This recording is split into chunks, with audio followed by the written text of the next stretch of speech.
санкционная война. Те, кто ее затеял, ожидали полного разрушения нашей промышленности.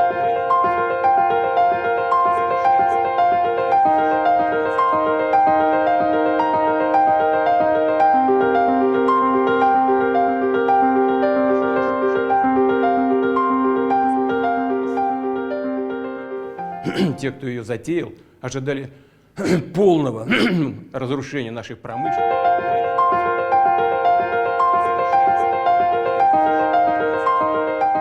Уважаемые граждане России, дорогие друзья, завершается 2022 год.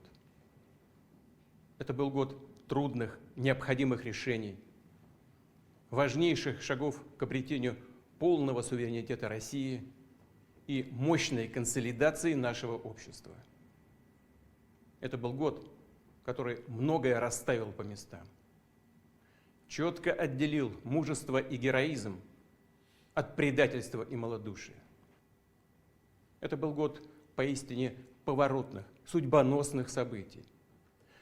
Они стали тем рубежом, который закладывает основу нашего общего будущего, нашей истинной независимости. За это сегодня мы и сражаемся. Защищаем наших людей на наших же исторических территориях, в новых субъектах Российской Федерации.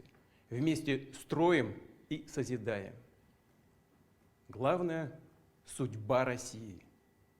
Защита Родины – это наш священный долг перед предками и потомками.